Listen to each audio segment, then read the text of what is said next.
Hey everybody, got another battle report for you, this time using the Battlegroup rules. It's a fine set of World War II miniatures rules. Highly recommended.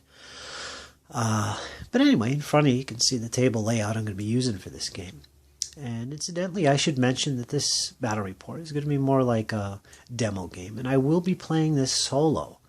And what I mean by demo game is that I'm actually going to show most of the measuring and dice rolls. So hopefully you can get an idea of how the game flows and how it plays along.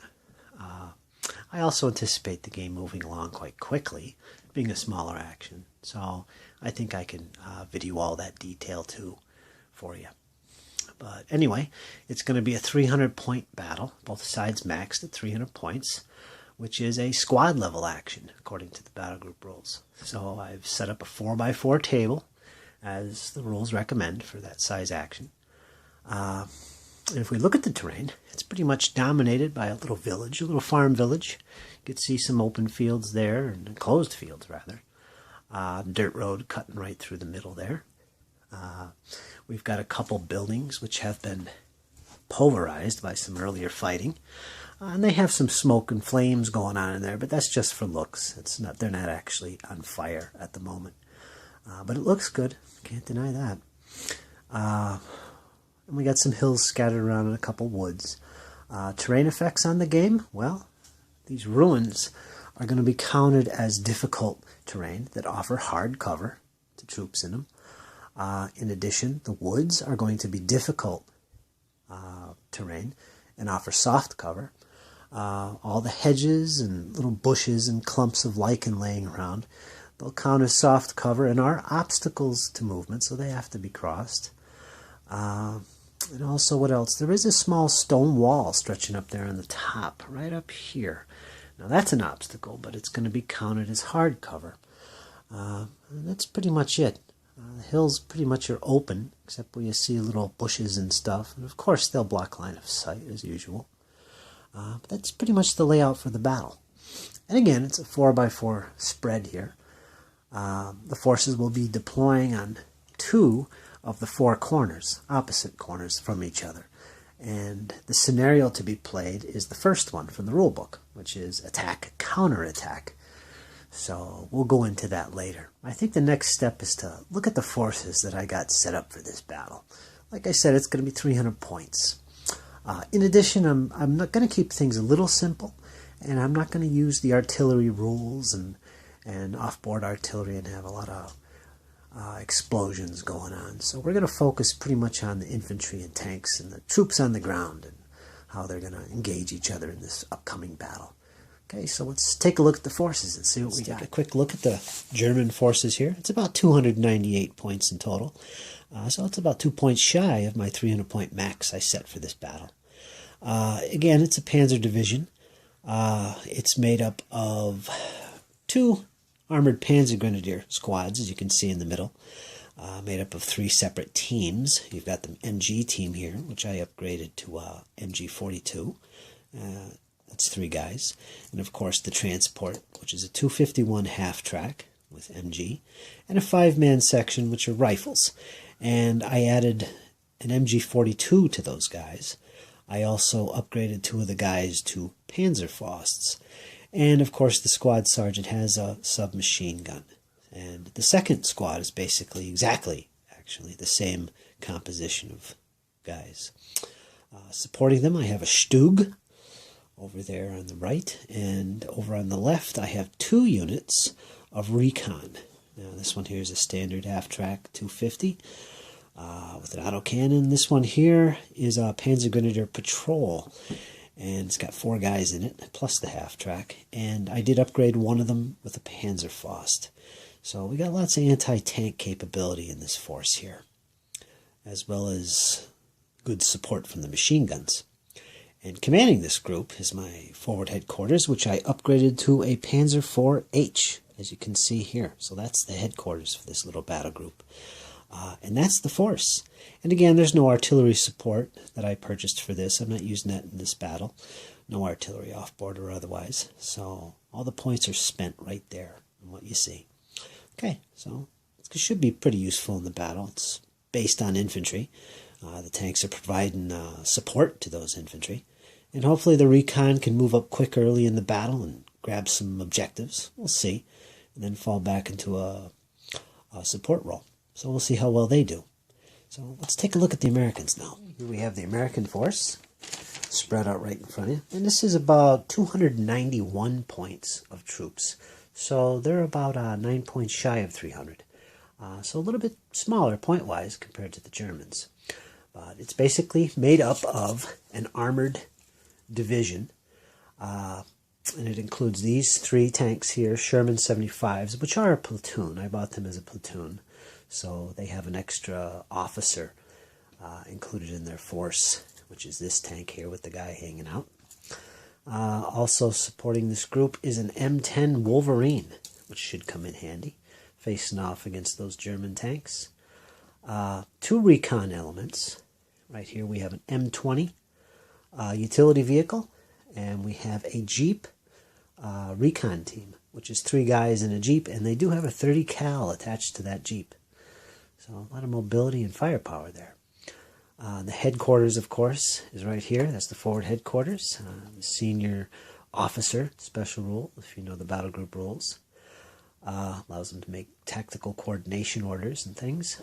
And it's made up of an M3 half-track along with 3 men. So that's their headquarters. And also supporting this group is a squad of armored infantry. We have 10 guys right here forming one part of that squad, which includes the sergeant with a submachine gun, as well as a bar and a bazooka, and the rest are rifles.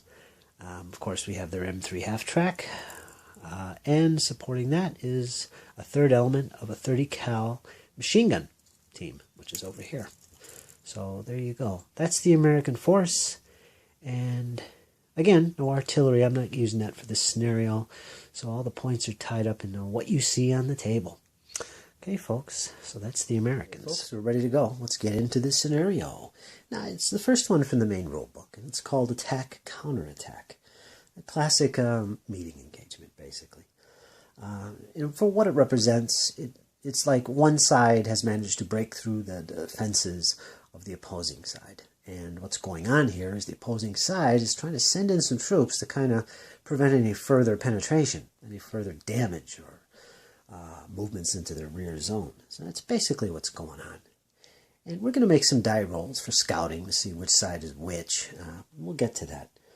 But first, victory. So we got to understand how you win this game. And basically, there's 3 ways to win this scenario. And most games, actually, in the Battlegroup system. The first way is if you totally destroy all the enemy units, you clearly win. Second way is to capture all the objectives that are set up on the table. You also clearly win. And a final way is if the opposing force reaches their battle rating, or exceeds it actually, they lose. So we'll get into battle ratings further into this scenario as we go. I'll tell you what those numbers are. I should have them up on the screen as well throughout the battle so you can kind of follow along. Anyway, the first thing we're going to do is do that deployment thing and see who picks what corner. So that's next. So the first thing we want to do is both sides are going to roll a d6. And each side will add to that d6 the number of recon units in their force. Now, in this case, both sides have an equal number of recon units, 3. For instance, the Germans have a 250 half-track, which counts as a unit, with a 4-man Panzergrenadier patrol, which is a separate unit. And finally, they have another 250 half-track recon vehicle, and that's what they'll be adding to their die roll, 3. The Americans also have 3, although they have an M20, a Jeep, and a crew for the Jeep, so that's 3 for them. So let's get to that. There's the dice ready to go. Now we're going to be adding D3 to each of these die rolls. Now, the green throughout the game, the green dice will be the Americans, so there'll be no confusion. So let's see what happens here. And the Americans get a 4, and plus 3 is 7. The Germans get 2 plus 3 is 5. So the Americans have basically out-scouted the Germans. Now, what that means is the Americans get to pick one of these 4 corners and to deploy on. And the Germans will deploy on the opposite corner. So we can see right away that the Americans are the ones who are the attackers here. They're the ones pushing through the German battle lines. So maybe let's see if the Germans could kind of close that gap. All right, let's see. Okay, I thought about this, and I decided the Americans are going to be deploying on the furthest corner, which is the one way up there, right there. They're going to be deploying up there, which means the Germans are going to be down here in this corner. The reason for that is the Americans got a lot of cover moving into the center zone of the table. That's going to be nice to have initially. And the Germans, the opposite is true. They got a little bit less cover. They got that woods up here, that little tiny hill, but otherwise there's just hedges and fields. Now, I don't know if that's going to be a big deal, but I kind of like the idea of my Americans advancing with a lot of cover between them. So that's the deployment zones and how that's going to work. Okay, so I put some of the models on the table, the recon forces, just to show that they're going to, which zone is which. Next thing we're going to do is place those objectives. Now, we place 4 objectives on this table, starting with the side that won the scouting roll that we just did, which is the Americans. And what they do is they first place an objective counter, and they alternate between doing that. So the Americans will pick a space on the table, place an objective. The Germans will do the same, and they'll do that until there's 4 objectives on the table, plain and simple. The only requirements here is that no objective can be placed within 10 inches of a table edge or 10 inches from another objective, basically. So we're going to jump ahead a little bit here, and I did all the objective placement and deploying of recon forces already. So I'll show you the results of that. First of all, the first thing we do is we deploy place the objectives. And there's 4 of them in this battle. The only requirement to placement, it starts with the Americans, the side that won the scouting roll. No objective can be placed closer than 10 inches to a table edge or an already placed objective marker. And again, it's alternating. Americans place 1, Germans place 1. So let me point out where they are on the table. Americans place this little objective. It's back here. Next, the Germans put this objective right here. Okay. The Americans then place this downed aircraft, which is right here, in front of this white building, inside of the woods partially. And finally, the Germans put this M10 right there. And again, they're further than 10 inches from any table edge, and further than 10 inches from an already placed objective. So everything's good. The next thing you do is you roll dice to determine if there's any thunderstorms, sudden thunderstorm that hits the battlefield. Now, the thing is, if that happens, there's no air support for either side in the battle. That's basically what we're trying to determine here. You roll d6, doesn't matter who. If it comes up a 1, boom, thunderstorm. So no air support. So let's roll that. I probably should zoom in, but I'm too far away from the camera. So it comes up 3. So there's no thunderstorms, which means air power can have an effect on the battle. And if you don't know the rules, how that works is when you're drawing battle rating counters, if it comes up air support or airstrike or something, I forget what it's called, if you pull one of those counters, it means there's suddenly going to be some air support available to that side. So that's how it comes into play. All right, so the next thing we do is deploy the recon forces in our armies. And it starts with the Americans, and it alternates back and forth until all the recon units are deployed on the table. Well, I've already deployed them. The only other requirement is that no recon unit can be placed closer than 10 inches to the center line of the table, which is right there with this little red whippy stick. How useful is that? So it started with the Americans. They deployed an M20 right here in this field. Got cover. He is within 5 inches of this objective and this objective. So the Americans are going to start off with some objectives in their hands. The Germans then placed this 250 recon half track right here. It's got some cover with the shrubs here. And yeah, I think I made a mistake with him. I want him a little closer so he can gain this objective. So, yeah, he's right there. That's where he should have been, right there. But now he got moved. So this objective will be claimed by the Germans. Next, the Americans, they placed there are 2 remaining units. It's actually 1 unit, but it can function separately.